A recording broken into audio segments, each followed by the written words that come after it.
17 დღეში გაირკვევა, რაც გულისხმობს ოპოზიცია ხელისუფლების მშვიდობიან დამხობაში. მანამდე კი თვეებით ადრე დაანონსებული ოპოზიციური გეგმის რამდენიმე დეტალი ხდება ცნობილი. ყრილობა 4-ში 4 საათზე დროშებით ჩანაცვლებული ვარდები, საღამოს 8-ზე ხელისუფლების გადაბარების მოლოდინი და მინისტრთა ოპოზიციური კაბინეტის წარდგენა. ასეთია რუსთაველის გამზირისა და ნაციონალური მოძრაობის სტრატეგია, რომელსაც ლევან ხაბეიშვილის დაკავების შემდეგ აქტიურად მსოფლიო ბანი ხელმძღვანელობს. თუმცა რა იგულისხმება მშვიდობიან დამხობაში? Როგორ უნდა აიძულონ ქართული ოცნების ხელისუფლება ძალაუფლება დათმოს, ეს კითხვები ისევ უპასუხოდ რჩება. ცნობილი ხდება, რომ გეგმას უერთდებიან აქციებზე დაკავებულთა ოჯახის წევრებიც. რაც შეეხება არჩევნებში მონაწილე პარტიებს, ლელოს გარდა, რომელიც აქციაში ჩართვას აპირებს, სხვა პარტიები დაანონსებულ პროცესებს კატეგორიულად ემიჯნებიან.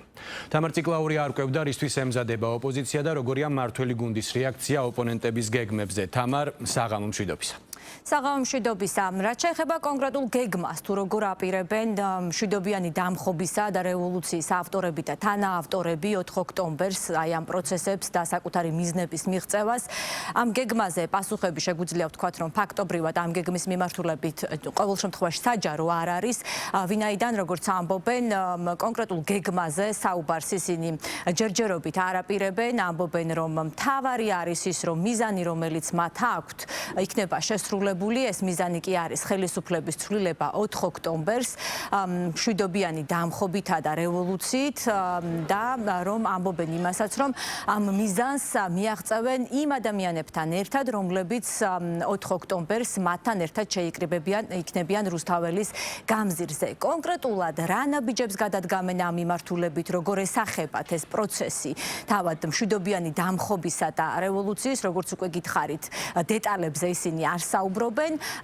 და ამბობენ იმას, რომ თავარი არის ის, რომ ცვლილებები იქნება. ასევე უნდა ითქვას ისიც, რომ დღეს მოვისმინეთ განცხადება ორგანიზაცია რუსთაველის გამზირის ოფისში, რომ აი ამ პროცესებს და აი ამ გეგმას ასევე უერთდებიან საპროტესტო აქციების დროს დაკავებული დედები და ისინიც ამბობენ, რომ გეგმავენ 4 ოქტომბერს დროშებით მისვლას რუსთაველის გამზირზე. რაც შეეხება უკვე სხვა პოლიტიკურ პარტიებს, ოპოზიციური პარტიებიდან მაგალითად გიორგი გახარიას პარტიაში ამბობენ, რომ ისინი თვლიან, რომ ხელისუფლების ცვლილების გზა არის არჩევნები მხოლოდ, ხოლო რაც შეეხება დამხობაზე საუბარს, თუ რევოლუციაზე საუბარს და რადიკალური ქმედებები მათთვის არის მიუღებელი. რაც შეეხება უკვე მმართველი გუნდის პოზიციას, ქართულ ოცნებაში დარწმუნებული არიან, რომ ის მიზანი, რაც მათ ოპონენტებს აქვთ, 4 ოქტომბერს მიუღწეველი დარჩება და ამბობენ იმასაც, რომ როდესაც მსგავსი ტიპის განცხადებები თუ მოწოდებები კეთდება ზოგიერთი პოლიტიკოსის მხრიდან, ამ პოლიტიკოსებმა უნდა იფიქრონ კანონთან დაკავშირებითაც. 4 ოქტომბერი იქნება ქართველი ხალხის გამარჯვების დღე, როდესაც ერთხელ და სამუდამოდ დასრულდება რუსული მმართველობა ჩვენს ქვეყანაში. თავარი არის ერთი, უნდა ვიყოთ ბევრნი და აუცილებლად ქართულ ოცნებას მოუწევს დათმოს ის, რაც ეკუთვნის ხალხს. რაც შეეხება იმ გეგმას, რომელზეც ლევანი საუბრობდა, იმ გეგმის იმ ნაწილს, რაზეც მან თქვა, რომ რამდენიმე დღეში მისი მხრიდან ეს იქნებოდა გასაჯაროებული, ასე იქნება და ლევანი ამას 4 კედელში გამომწყდაულიც კი აუცილებლად შეძლებს. ჩვენთვის ყოველთვის არის მისაღები გზა, ეს არის არჩევნები. სხვა დანარჩენი სცენარი ეს არის რადიკალიზაცია, ხელოვნურად რადიკალიზაცია პროცესის, რომელიც შედის ქართული ოცნების ინტერესში, რა თქმა უნდა, ამ შემთხვევაში ნაციონალურ მოძრაობას ყოველთვის იყენებს სასარგებლო იდიოტად, როდესაც ეს ეხება ხოლმე არჩევნებს.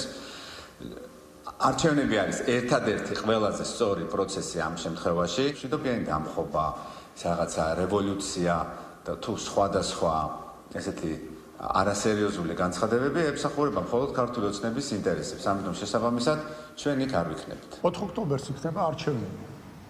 4 ოქტომბერს იქნება რუსთაველზე გარკვეული ნაწილი იმ ხალხისა, ვისაც არ უნდა არჩევნები. ამით დამთავრდება ყველაფერი. არჩევნები ჩატარდება თავისი გზით, ისინი თავის მიტინგს ჩაატარებენ თავისი გზით.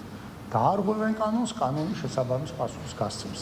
ამით დამთავრდება ყველაფერი. აი ეს რაღაც აბსურდული ჟანრის შემოქმედებაში გადის და მოვითხოვთ, რომ გადმოგვაბარეთ ხელისუფლება მშვიდობიანად, წარწერით დაგამხეთ, არ ვიცი ეს რომელ ჟანრში წერია. ყველას შევახსენებ, რომ ერთადერთი გზა სახელმწიფო მანდატის მოპოვებისა, ეს გახლავთ არჩევნები და ამ ჯგუფებმა, გულისხმობ პარტიებს და უცხოეთთან დაფინანსებულ NGO-ებს განაცხადეს, რომ ისინი გადიან დემოკრატიული ჩარჩოებიდან და ძალადობრივი გზით მანდატის სახელმწიფო ბერკეტების მოპოვებას ცდილობენ.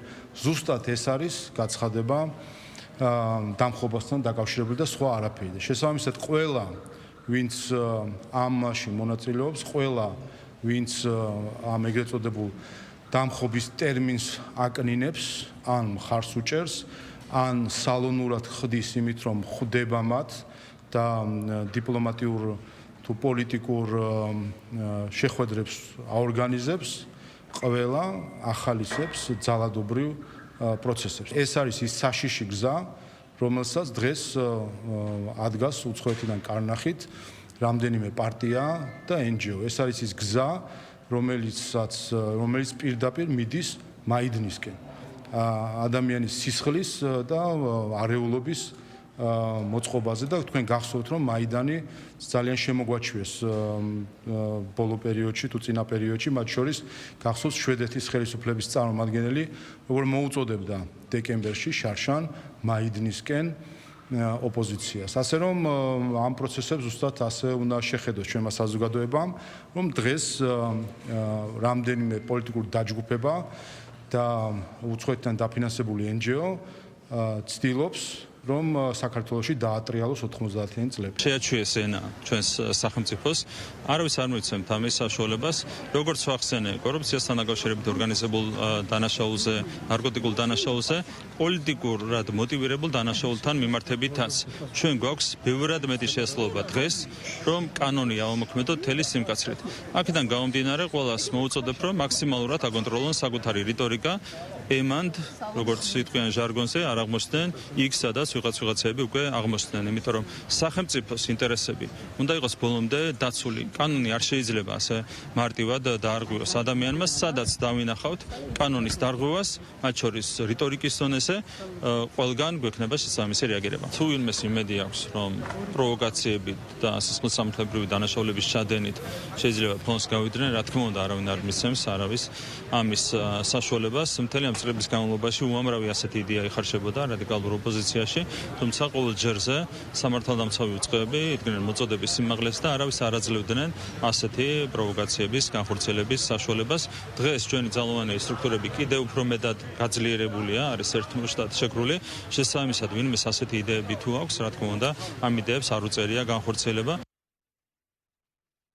რამდენ 17 დღეა დარჩენილი და შესაბამისად სწორედ 17 დღეში გავიგებთ თუ ერთის მხრივ როგორ წარიმართება ადგილობრივი თვითმმართველობის არჩევნების პროცესი და მეორეს მხრივ როგორ წარიმართება ის პროცესები, რომელიც დაანონსებული და დაგეგმილი აქვთ კონკრეტულ პოლიტიკოსებს. მადლობა, ეს თამარ ციკლაური იყო.